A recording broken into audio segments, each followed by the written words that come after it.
Hello guys, I'm Kat and welcome back to my channel.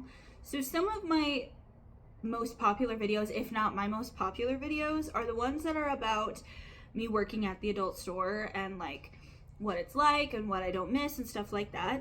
I just want to preface this and say I don't work at the adult store anymore. Those videos are decently old. I don't work there anymore. I worked there for almost 5 years. I was a manager for 3.5 of those years, and it was really great experience, but some things happened that made me want to quit, and so I don't work there anymore. I am still very heavily involved in the adult store, and my mom is the store manager of the store that I used to work at, so it's still very much in my life. I just don't work there anymore. But the other day I was talking about working at the adult store and some fun things and crazy things that happened there, and someone asked me if I could give advice to someone who wanted to work there or apply there.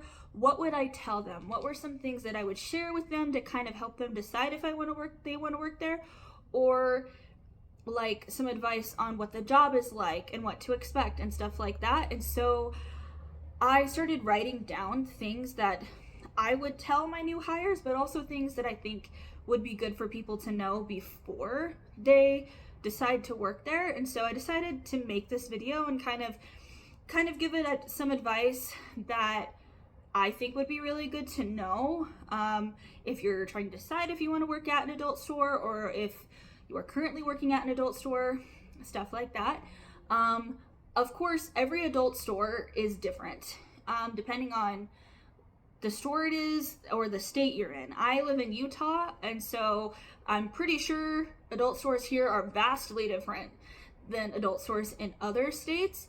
But this advice is purely based on my experience for working there for 4.5 years and being a manager for 3.5 of those years, and kind of what I experienced in my thoughts and stuff like that. So let's get into it. A lot of times we would have people like apply and get hired and do orientation, and at first it would be all fun and games. They'd be excited, and then once they were walked through the store and kind of told what to expect and all the educational process, they would stop showing up. And I think it's because people don't think about exactly what it means to work at an adult store. So that's my first piece of advice, is to really think about what it means to work in an adult store. I want to say at seems more correct, at an adult store, because if you're going into this job thinking that you're just going to be selling dildos and it's going to be so fun and that's how you're going to make money, then you probably shouldn't work there, in my opinion. I mean, you're not wrong, you are going to be making money by selling dildos, but working at an adult store is so much more than selling the adult products. A lot more goes into it than just that. Your job is to educate people and to create a safe, sex positive space of acceptance. You are supposed to help people know and believe that when they come to your store, they are safe and they can be their truest selves, that they don't have to worry about being judged or bullied or anything while they're there. To me, that's what working at an adult store is. You are selling an experience. You are creating a bond. You are creating a safe place for people to come to. Sex and sexuality and everything that goes into it is extremely intimate and very vulnerable. And talking to a stranger about that kind of thing is already pretty scary in the first place. And it already took a lot of courage for them to show up. And it is our job to confirm that trust and to make them feel comfortable. But also understanding that there are people from all walks of life that are going to come into your store. All walks of life. And you have to be okay with that. If something like same-sex couples bothers you, you probably shouldn't work there. If something like elderly couples wanting to spice up their sex life is something that you're not into, probably shouldn't work there. If you have a problem with transgender people, probably shouldn't work there. If you're racist, probably shouldn't work there. If you're going to work at an adult store, sexism, racism, homophobia do not mix. And if any of those things give you the ick, you should first of all really look in yourself and try to figure out why that bothers you.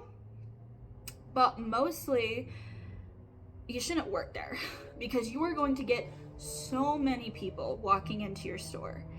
And you have to think about what that means, what it means to work at an adult store, the good and the bad, and accepting the good and also the bad. And so I always would tell my new hires and people who wanted to work there, when businesses ask you in the interview process, why do you want to work here? Of course, part of it is because you want to make money, because if you have a job, obviously the whole purpose is to make money. And in some retail places, you don't necessarily have to have an answer. You know, I want to work here because I like the environment of this retail store.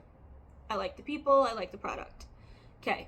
To me, it is far more important to have an answer to that question when it comes to an adult store or something that has to do with the sex industry, simply because of what it is. Because it is specialty. Because you cannot just be like, haha, I'm going to sell dildos. There has to be more to it. And I always told people, really think about the reason why you want to work here. Do you want to work here because you want to sell a dildo, or because you want to get a discount on toys and lingerie? Or do you want to work here because you know how it feels to be uneducated? You know how it feels to not feel safe in your own skin and to be who you are. You know how it feels to simply just want to know things.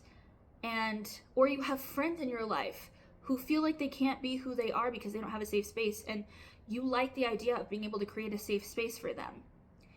That is something to think about.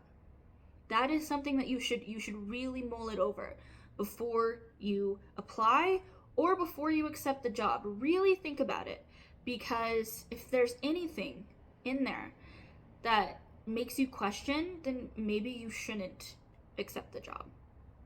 But that's personally what I think.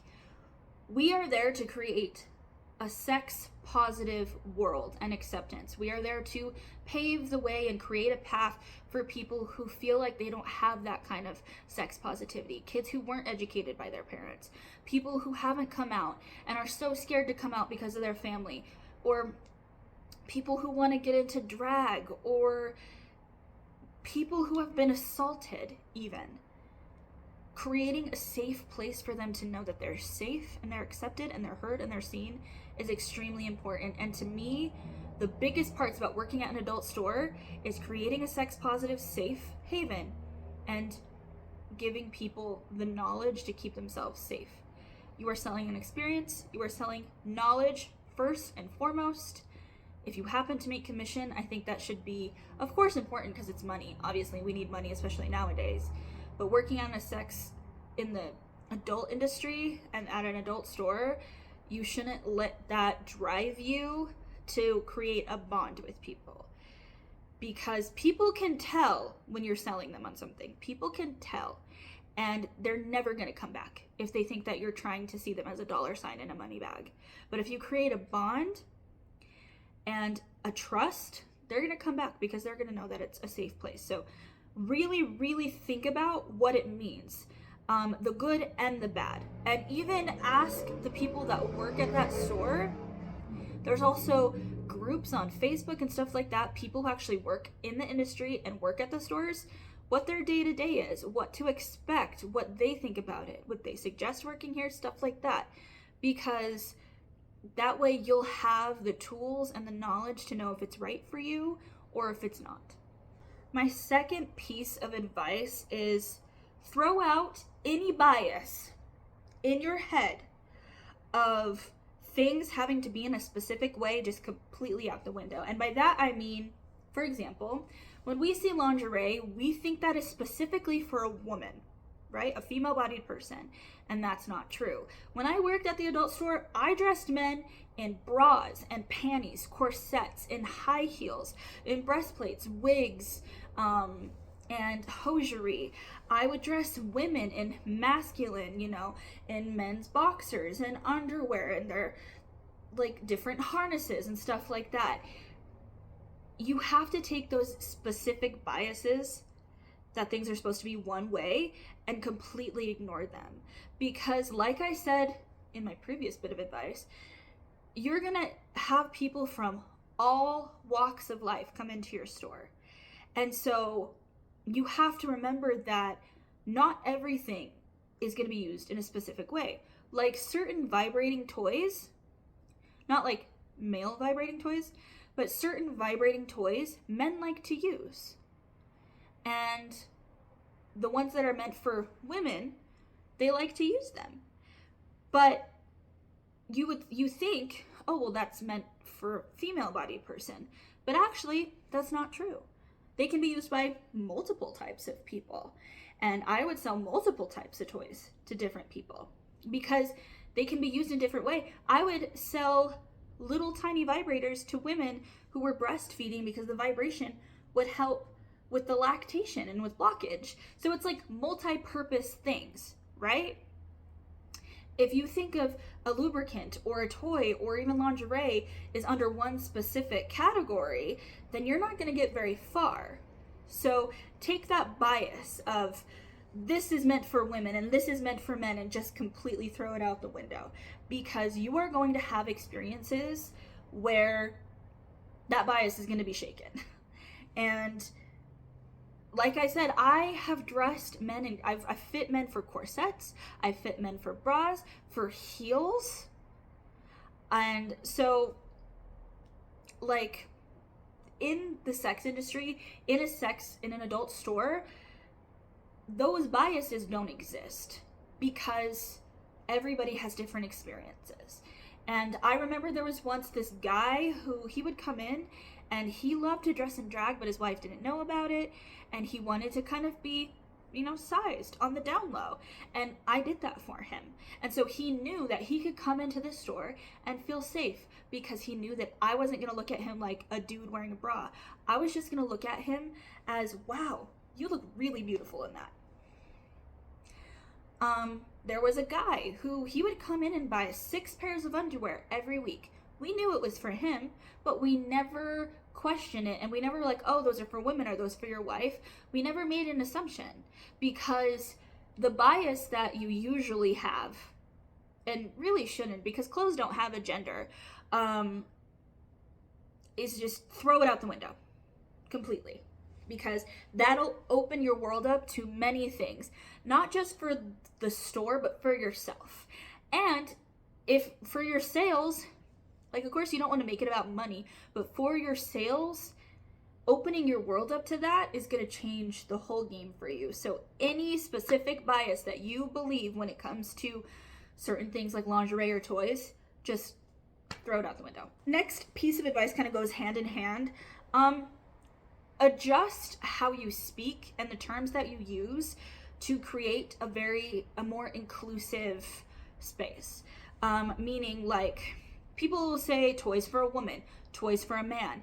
I liked to say toys for a vulva owner, toys for a penis owner, simply because not everybody that has certain equipment identifies with that equipment. And I know that sounds very political, but it really doesn't have to be.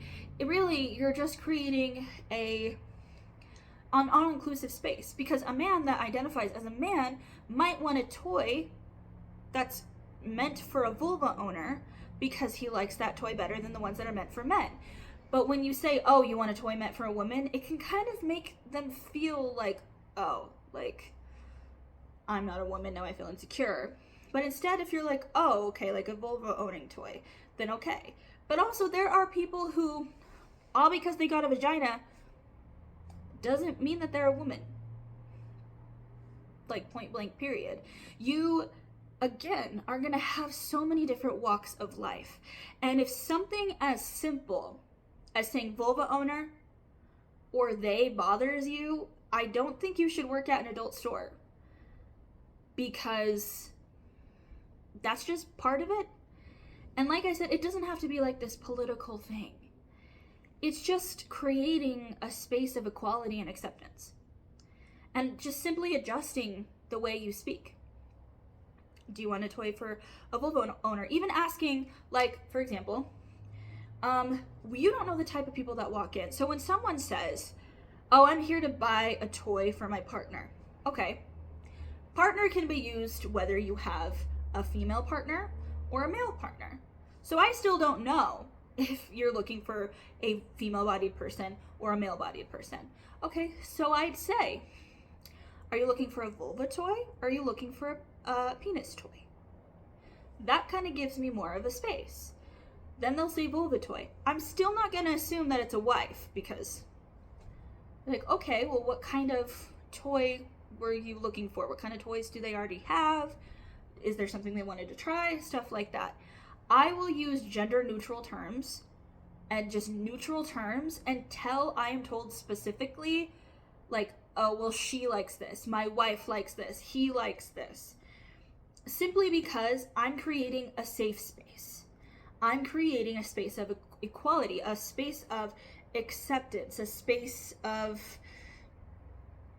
just inclusivity. And it sounds really goofy at first saying vulva owner and penis owner, but eventually it becomes just part of your speech and it just becomes a thing. But it's not from, it's just from an equality stance. It's automatically creating a space of safety. And you will have people who laugh at you. You will have people who try to go into why you shouldn't say that and why you don't need to be politically correct. But like I said, it's not about politics. It's just about creating a space of safety. It's about creating a space of, I know everybody's different and everybody has a walk of life and I don't want to make assumptions and I don't want to make them uncomfortable. That's all it is. And that's usually a suggestion I would make to new people because I find it was really helpful and would help people feel more comfortable in knowing that I understand that everybody's different.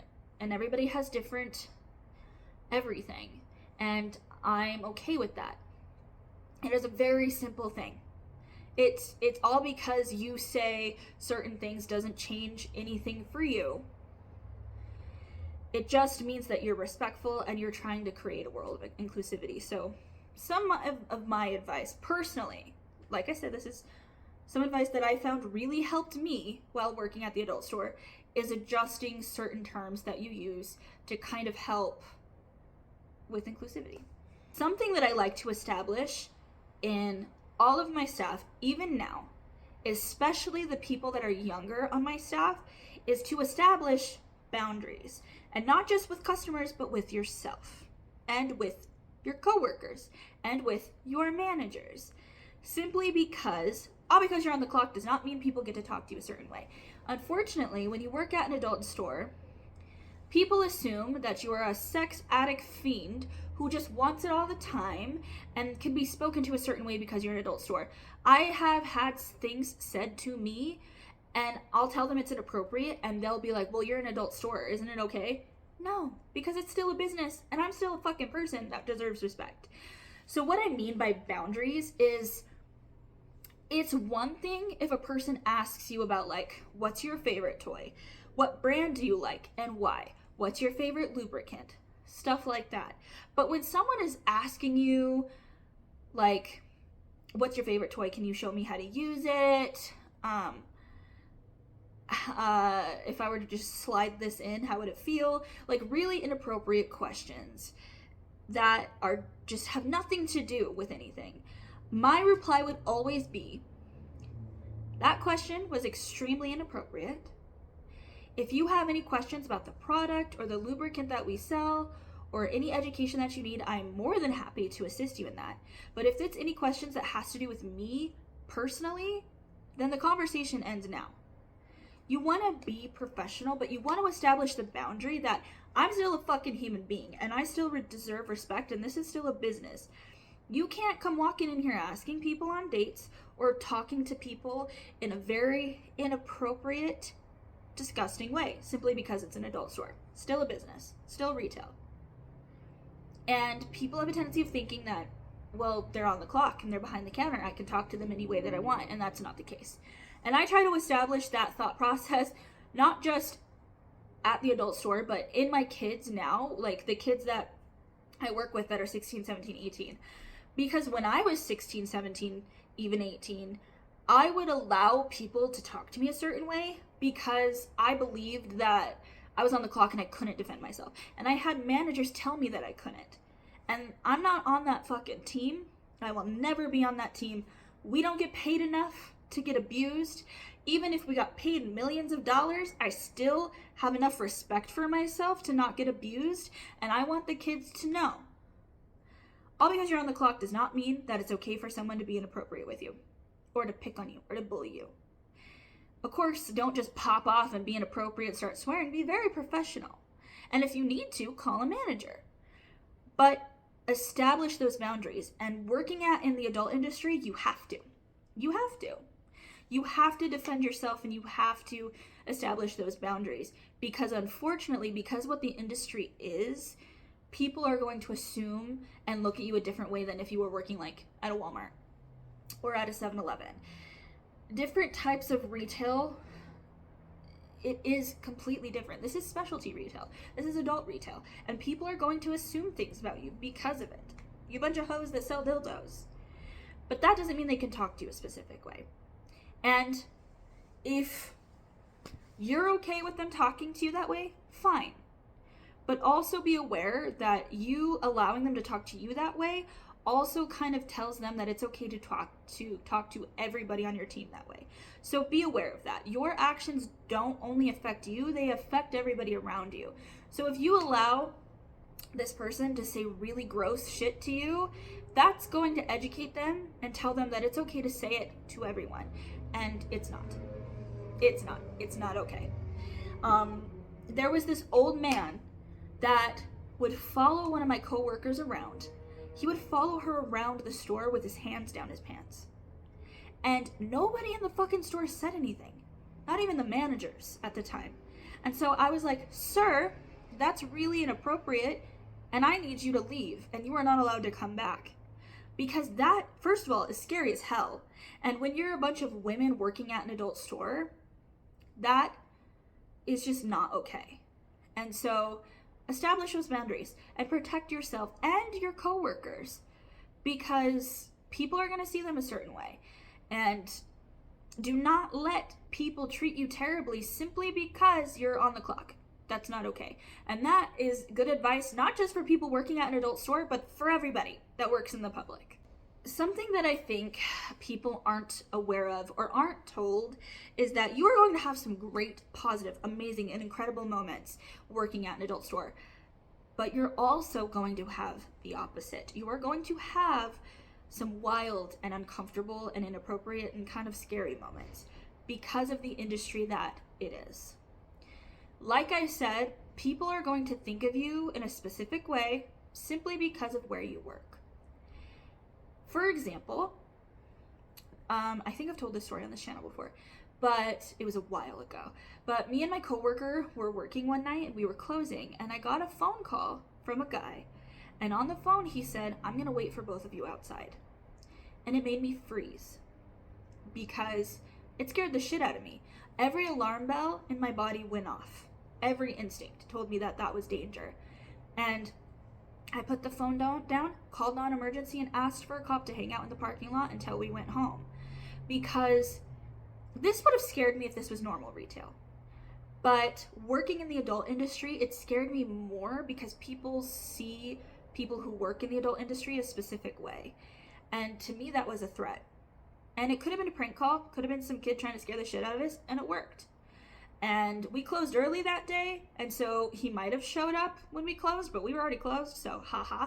But that was fucking scary. Or another example, I would go to a gas station next to where I worked almost every day, had a great rapport with the people at the gas station. But there was this guy who I think lived nearby, or he drove in the area a lot, and he drove a red SUV, and whenever he would see me, he would follow me. He would follow me from the gas station to work, and then he'd sit in the parking lot, and then he'd leave. If he saw me walking down the street, even on a normal day when I didn't work, and he recognized me, he would follow me. And there was one time when I was trying to get home, and I noticed he was following me, and I had to go up a random street and try to hide because I didn't want him to know where I worked, or where I lived. And that was because I worked at the adult store, and he knew that. people would call and pleasure themselves to our voices. People would try to return toys or used underwear, and they get really pissed off when we said no. So there are going to be moments where it's going to be so fucking uncomfortable. And I believe that people who work in the adult industry are really badass people because it takes thick skin. It's not for the faint of heart to work in the adult industry in any way, whether you're a dancer, a sex worker, a cam girl, a hostess, or working in adult stores.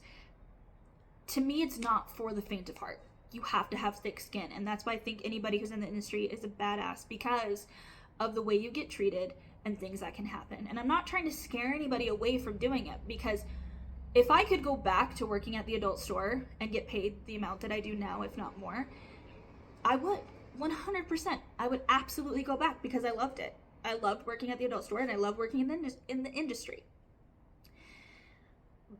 And it changed me and made me who I am today. I wouldn't be the person I am now, and I live in this beautiful apartment, which kind of looks terrible right now, but it's a beautiful apartment, and I wouldn't be a manager because I became a manager through this job, which was something I never thought I could do. I lived alone for 4 years, which was something I never thought I was capable of, but this job made me feel comfortable enough.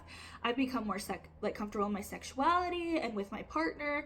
I, was able to help my mom get this amazing job, and now she's also blossoming more.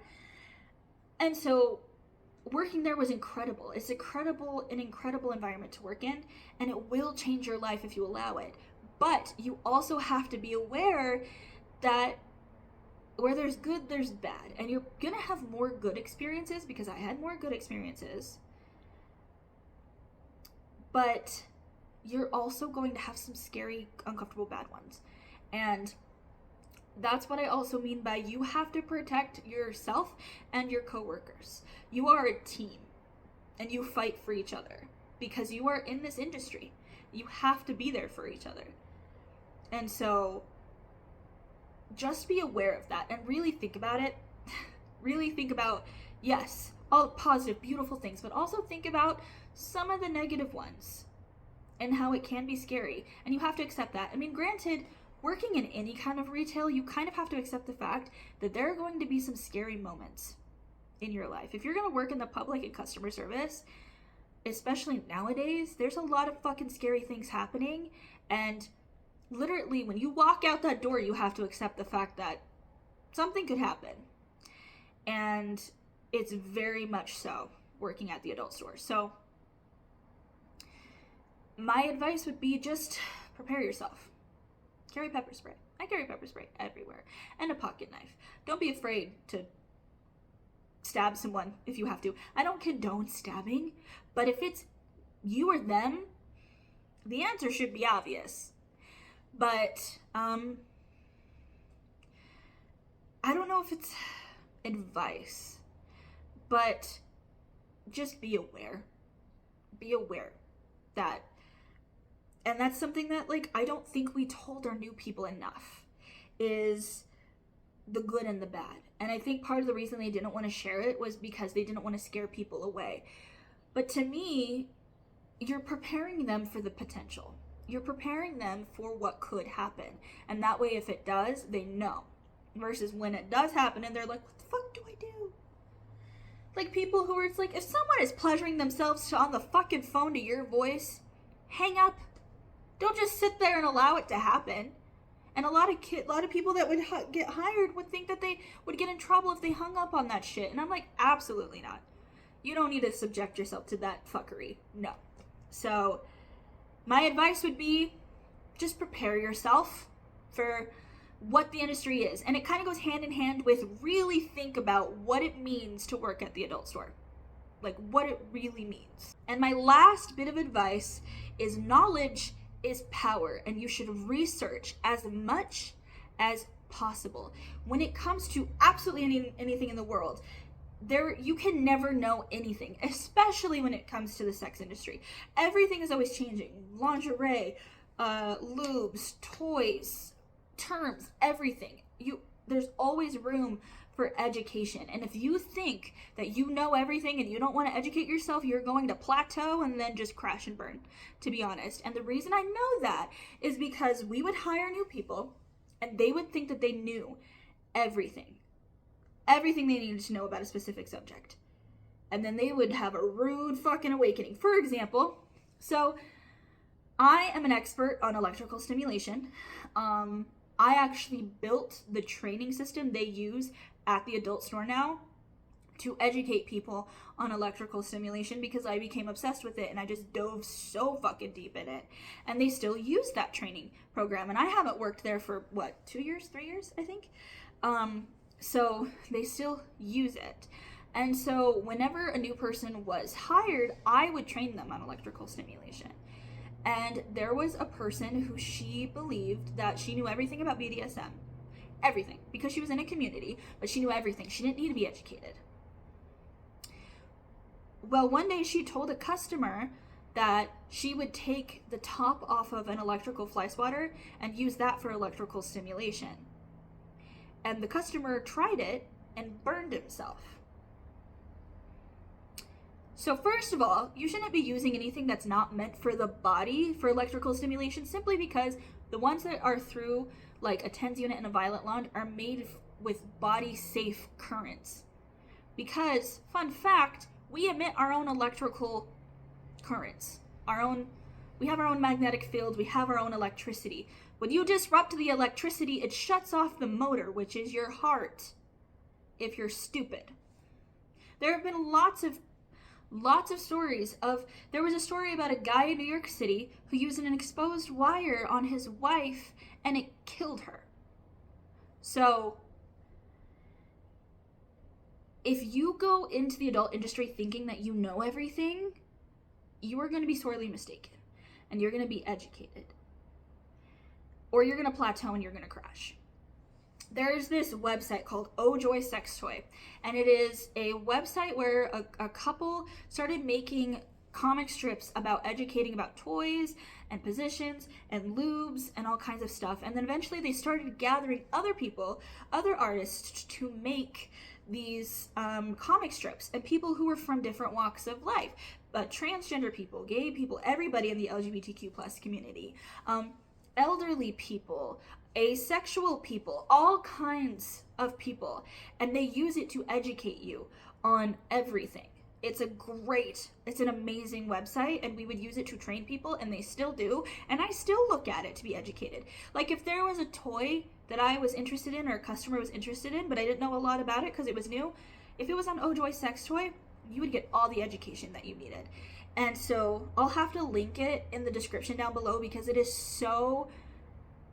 it's perfect. It's a great way to educate people and keep their attention, because I'm the kind of person that if you give me a huge textbook with just words to try to educate me, I'm not going to retain any of that shit.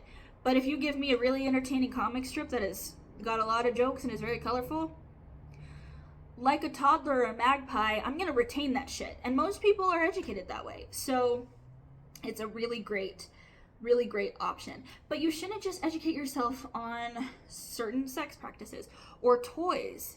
You should also educate yourself on lubricant and educate yourself on lingerie. This one is a big one. Educating yourself on lingerie is a huge thing because it can change the game for you and for your customers. For example, say you have a beautiful plus size queen come in, right? Beautiful plus size queen. And she needs a bra, but she's a 38I. Curvy Kate, which is a lingerie brand, specializes in bigger sizes for bras. And I know that because I took the time to educate. And they hand make their bras, and they're beautiful, and they're well made. And they specialize in those bigger sizes.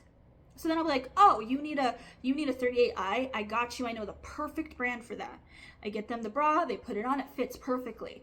What I just created with that, just by simply knowing a brand and educating myself on the brand and being able to share that with a customer, is I created a repeat customer that's going to trust me and know where they can go for bras. And if they have any friends that wear sizes like that, they're gonna bring them in too, because they're gonna know that we sell that size and it's a great quality bra, right? Or Thistle Inspire, I think that's their name, Thistle Inspire.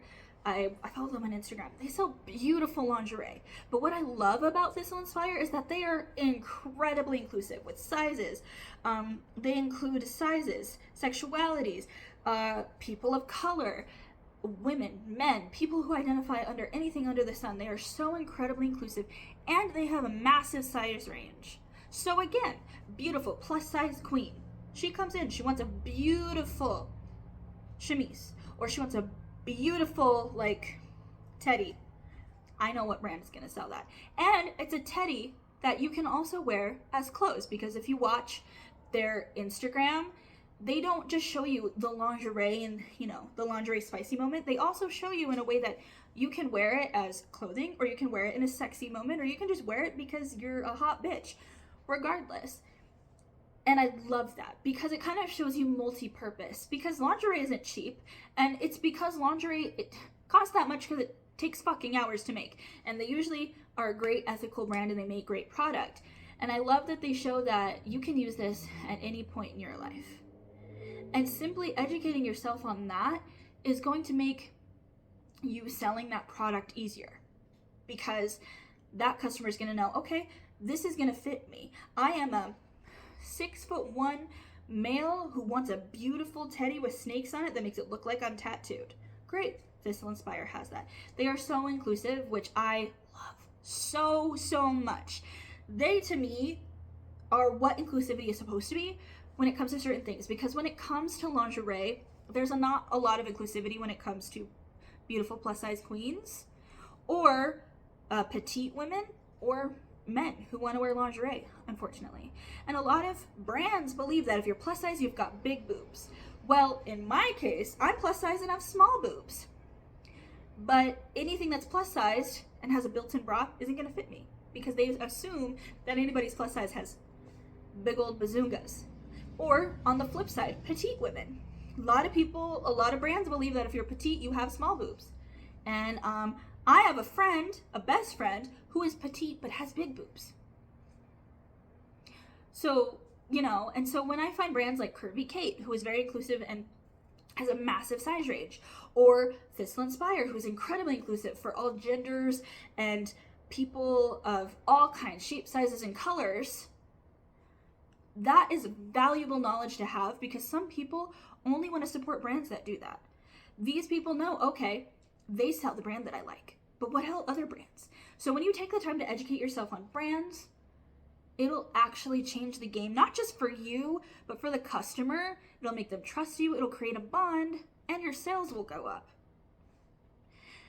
And the more brands that you sell that are inclusive and like have a huge size range, the more brands you'll get in, because they'll see, oh, they're selling Curvy Kate like it's nothing. I want my brand in that store. And it's just gonna go on and on, you know? Or lube. Lubricant, I think, is a huge one to know. Which, side note, side quest, another good piece of advice is don't be afraid to ask questions. Typically open-ended questions. And the reason I bring that up now is because when it comes to lubricant and educating yourself on lube, you should know the ingredients and what they do. Simply because some people are allergic to jojoba oil. Some people are allergic to hyaluronic acid. Some people are allergic to silicone or vitamin E. And so if you know a specific lube or line of lubes has these ingredients in it, you'll know, okay, this isn't going to work for you. And that goes into don't be afraid to ask open-ended questions, because a good question you should ask is, what kind of lubricant were you looking for? Were you looking for a water-based lubricant or a silicone? Are you allergic to silicone or vitamin E or jojoba? Do you want it to be soft and pillowy and silky? Do you want it to be really slick? Like, it's good to ask questions and be educated on those products, because the last thing you want is for someone to buy a lubricant, have an allergic reaction in their gentle bits, and then come back and be very pissed. But also, nobody wants to have an allergic reaction in their gentle bits. It's not a fun time. It's not. And unfortunately, a lot of the times people find out that they're allergic to something in lube is by using it. But also, like, a good thing to know with lube is certain lubricants you shouldn't use with condoms, because certain lubricants can actually make the condom disintegrate, and that kind of defeats the purpose of a condom. And not a lot of people know that. So that is your job to share that knowledge and to know that knowledge. So when people say knowledge is power, it is so incredibly true, because the more knowledge you know, the more that you can share. The more you can share, the more they'll know. And the more they'll come back. And we want them to come back. We want them to come back, not just to spend money, but to feel safe. And to know that this bitch right here knows her shit. And that's a good thing. And I feel like I mentioned that in another video, like a while ago. It's been a while since I've made a video about working at the adult store, so I'm pretty sure some of these things I've talked about before. But research as much as possible, and don't ever think that you know everything, because you don't. Because there's always something new to learn. So those are some pieces of advice that I think could possibly help someone who wants to work at an adult store, or who is working at an adult store, who wants to apply to work at an adult store. And these are mostly just from my personal experiences and things that I learned on the way of working there, because I worked there for 4.5 years, almost 5, and being a manager, and just kind of embarking my knowledge to people and kind of sharing. I'm sure there's a lot of people who have other advice, and people who have different experiences, and anybody who's worked at an adult store, I would love to hear your experiences and your advice and your thoughts, and what you thought of my advice. If you'd like to educate me on something, I'd love that. I love knowledge. I love education, to be honest. So yeah, working at an adult store is a good time. There are times where it was a little scary, but I had more times that were good than bad. And I genuinely would not be who I am now if I didn't apply and start working there. I was a job hopper before I started working there, which is like, I'd work somewhere 6 months and then hop to another job. I worked there for 4.5 years because I loved it, and I still love it. And if I could go back, I would. And if the opportunity ever rises, I'll take it, because I love it. And it was so much fun, and I learned so much about myself and my coworkers and my life. I became a stronger, more confident person. And I would always tell people, if you let this job, it can help you. It could truly help you and help you grow and flourish if you let it. So you gotta allow yourself to open up. Sex is good. Sex is positive. Sex is healthy. There's nothing wrong with it. So yeah. But if you like this video, go ahead and give it a thumbs up. Hit the bell notification and so you can be notified whenever I post, and subscribe if you so desire. If you want any other videos about working at the adult store, I haven't shared some of my wild stories in a long time. If you'd like me to do a video with my mom, who currently works there, and we can actually talk about like what it was like working together, because we worked together and I was her manager for a short time, and I actually had to train her on a lot of the stuff there. So if you want a video about that and us talking about what that was like, let me know. And yeah, so thank you for joining me in this video, and I hope you have a wonderful day and a beautiful night. This is Kat, signing off. Bye.